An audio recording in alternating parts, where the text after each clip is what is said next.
Subscribe now and press the bell icon. Never miss an update. अस्सलाम वालेकुम दोस्तों, फिर से एक बार आपका इस्तकबाल करता हूँ हमारे चैनल शेख ब्रदर्स में। वीडियो शुरू करने से पहले मैं आपसे गुजारिश करना चाहूँगा कि हमारे चैनल शेख ब्रदर्स को सब्सक्राइब कीजिए और ज़्यादा से ज़्यादा इस वीडियो को शेयर कीजिए। जो भाई या बहन इस एग्ज़ाम की तैयारी कर रहे या फिर CTET क्लियर करने के लिए उर्दू लिया हो, उनको ये वीडियो ज़्यादा से ज़्यादा शेयर कीजिए। वीडियो शुरू करने से पहले आपको मैं कहना चाहूँगा कि अगर आपने हमारा टेलीग्राम चैनल अभी तक ज्वाइन नहीं किया है तो नीचे आपको इसकी लिंक मिल सकती है और आप वहाँ से PDF भी डाउनलोड कर सकते हैं। तो चलिए शुरू करते हैं आज की वीडियो में कुछ ऐसे चुनिंदा सवाल लाया हूँ जो बहुत आसान होते हैं और हम इसको आसानी से कर सकते हैं। तो सबसे पहले मैं आपको सवाल बताता चलूँ, दर्ज झील में से कौन NCF 2005 की रहनुमा उसूलों में शामिल नहीं है? तो दर्ज झील में से कौन सी NCF 2005 के रहनुमा उसूलों में शामिल नहीं है?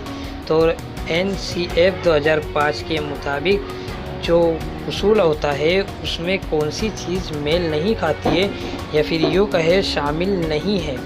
यहाँ पर ध्यान देने वाली बात यह है कि इसने यहाँ पर पूछा है कि शामिल नहीं है। तो सबसे पहले मैं आपको वो बता दूँ कि NCF में क्या शामिल है। तो NCF में शामिल जो है वो देखते चलते हैं हम। सबसे पहले स्कूल के बाहर की ज़िंदगी से मालूमात को जोड़ना, तो बिल्कुल सही, ये जो है NCF में इसका बाकायदा ज़िक्र किया गया है कि हमें बच्चों को स्कूल की बाहर की ज़िंदगी की मालूमात से जोड़ना चाहिए। तो ये NCF का एक उसूल हो गया है। उसके बाद दूसरा दिया हुआ है, रटी हुई आमोजिश के तरीके को तर्क कर देने की यकीन दहानी पर। यानी रटी हुई आमोजिश के तरीके को तर्क कर देने की यकीन दहानी पर, यानी उसको तर्क कर देना है उसकी दहानी पर, यानी उसे फिर से दोहराना है। तो ये भी बिल्कुल सही जिक्र किया है क्योंकि रटी हुई मालूमात को हमको दूर रखना है, ये भी NCF की रहनुमाई में शामिल है। नंबर 3, निसाब को दरसी किताबों पर मरकूज़ होना चाहिए। तो यहाँ पे ये जो तीसरे नंबर का दिया हुआ है ये निहायत गलत दिया हुआ है क्योंकि ये NCF की रहनुमाई नहीं करता है कि निसाब को दरसी किताबों पर मरकूज़ होना चाहिए, बल्कि बच्चे आज़ादाना तौर पर सीखते हैं तो बच्चों को आज़ादाना तौर पर सिखाना चाहिए। और चौथा देखिए, इम्तिहान को मज़ीद लचकदार और क्लासरूम की ज़िंदगी से मरबूत बनाना चाहिए। तो ये नंबर 1, नंबर 2, नंबर 4 ये NCF 2005 की रहनुमाई करते, जबकि जो तीसरा जो जवाब है हमारा वो रहनुमाई नहीं करता और वो यहाँ पर सवाल में हमको नहीं पूछा है। तो इसके हिसाब से ऑप्शन नंबर 3 इसका बिल्कुल सही आंसर है।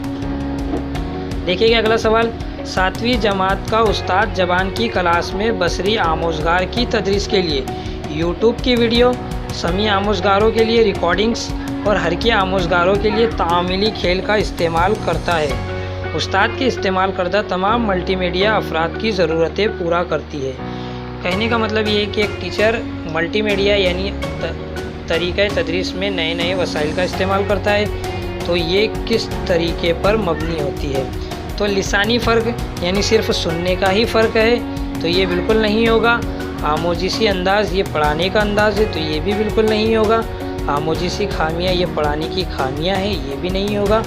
मुस्तनद मवाद, तो यहाँ पे देख सकते हैं मुस्तनद मवाद यानी तरह तरह का इस्तेमाल करना, तो ये इसका बिल्कुल सही जवाब होगा। उम्मीद है कि आपको हमारे सवाल के जवाब समझ में आ रहे होंगे।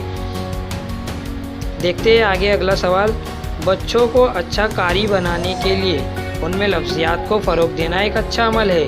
दर्ज झील में से कौन लफ्ज़ियात को फ़रोग़ देने की बेहतरीन हिकमत अमली हो सकती है? यानी बच्चा एक अच्छे से लिखने का सीख रहा है, लिखना चाहता है, उसमें लफ्ज़ियात को अच्छे से अच्छा फ़रोग़ देना है हमको।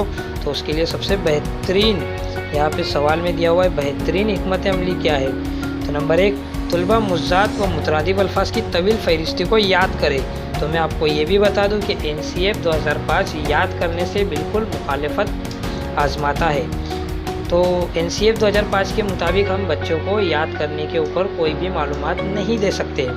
इसी के साथ देख सकते हैं, तलबा का जब किसी नए लफ्ज़ से साबका पड़ता है तो वो लुगत देखे। अब जो बच्चे हैं वो इतने छोटे हैं कि वो लुगत को असातिज़ा के समझाए बगैर इस्तेमाल नहीं कर सकते।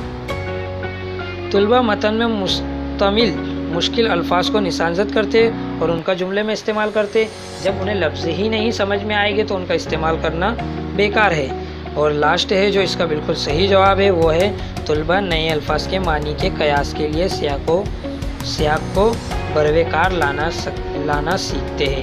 یعنی جہاں پر اگر ہم کو ایسا لگتا ہے کہ یہاں پہ یہ لفظ ہونا چاہیے اس کے حساب سے ہم اندازہ لگا کر اپنی ترک کی بنا پر، منطقی فکر کی بنا پر ہم کر سکتے ہیں. اگلا سوال دیکھیں کہ درج ذیل میں سے کون بولنے کی کامیابی سرگرمی کی خصوصیات ہے. بولنے کی کامیابی خصوصیات یعنی بولنے میں کون سی مہارت سب سے زیادہ کارآمد ہو سکتی ہے. نمبر 1، بچوں کی غیر مساوانہ شرکت. بچے اگر حاضر ہی نہ ہوں تو یہ بولنے کی سب سے صحیح حرکت ہے، تو یہ بالکل بھی صحیح نہیں ہے.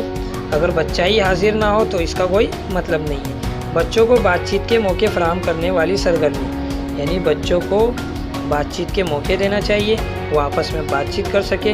اگر ہم وائگوٹسکی کی اصول پر دیکھیں تو وہ کہتا ہے کہ بچوں کو آپس میں پرسپر کریا کرنی دینی چاہیے، جس کی وجہ سے وہ واد سنواد میں بہتری لا سکتے ہیں. اسی کے ساتھ اگلا سوال دیکھتے ہیں. پڑھنے کا کون سا مرحلہ طلباء کو اس قابل بناتا ہے کہ وہ اپنی سابقہ معلومات کو نئی حاصل کردہ معلومات سے کلاس روم سے باہر کی دنیا سے مربوط کرے.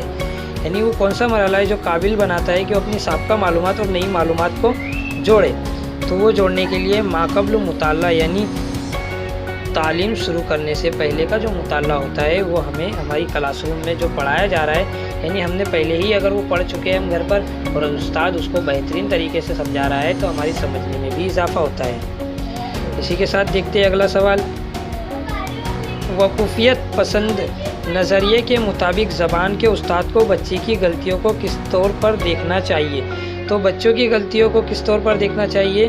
تو آموزش میں رکاوٹ اور خلل، یعنی وہ بچہ سیکھنے میں رکاوٹ آ رہی ہے اور خلل پیدا ہو رہی ہے تو یہ بالکل بھی نہیں ہوگا. غور و فکر کی بصیرت فراہم کرنے والی آموزش کا حصہ، یعنی وہ غور و فکر کرنے کی نظریے سے لینا چاہیے، یا پھر پہلے اصلاح کی جانے والی اور پھر دوبارہ کرنے سے بچنے والی چیز کو غلطی کہتے ہیں تو یہ بھی نہیں. آموزشی عمل میں بچوں کی ایسی لاپرواہی جس سے فوراً دھیان دینے کی ضرورت ہے. تو اس کا جو بالکل صحیح جواب ہے وہ ہوگا غور و فکر کی بصیرت فراہم کرنے والی آموزش. یعنی کہنے کا مطلب یہ ہے کہ وہ آموزش اس طرح سے کر رہا ہے، وہ سیکھنے کا صحیح مطلب سمجھ رہا ہے. اگر بچہ غلطی کر رہا ہے تبھی وہ سیکھنے کا صحیح مقصد جان سکتا ہے. مرتکز سماعت کس کے ساتھ ہوتی ہے؟ تو مرتکز سماعت کس کے ساتھ ہوتی ہے؟ تو نہایت توجہ دینے پر مبنی ہوتی ہے. اگر ہم غور سے سنتے ہیں کسی بات کو تو وہ ہماری توجہ پر مبنی ہوتی ہے. طلباء کے لکھنے کے انداز قدر کو سب سے زیادہ توجہ دینی چاہیے کب؟ یعنی بچہ اگر لکھنا سیکھ رہا ہے تو اس پہ سب سے زیادہ ضروریات دینا چاہیے. تو صحیح املا اور قواعد پر، یعنی صحیح لکھ رہا ہے یا غلط لکھ رہا ہے، قواعد کا استعمال کر رہا ہے، اس پر دھیان دینا چاہیے.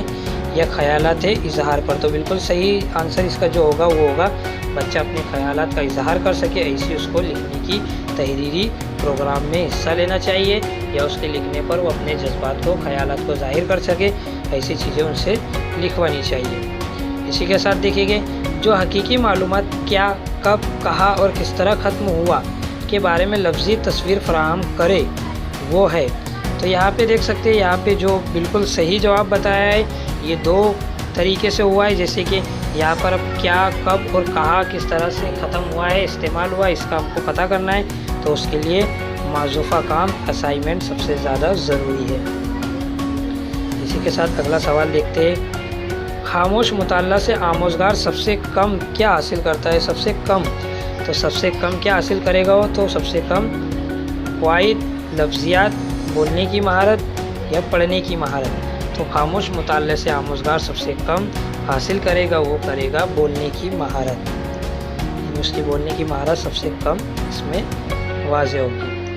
اسی کے ساتھ یہاں پر یہ ویڈیو ختم ہوتی ہے اور آپ کو اس کے بعد ہم 2018 کا جو دسمبر میں پیپر ہوا تھا اس کا سولو کریں گے. اس کے بعد 2019 جولائی اور 2019 دسمبر، یہ 4 پیپر آپ کو میں بالترتیب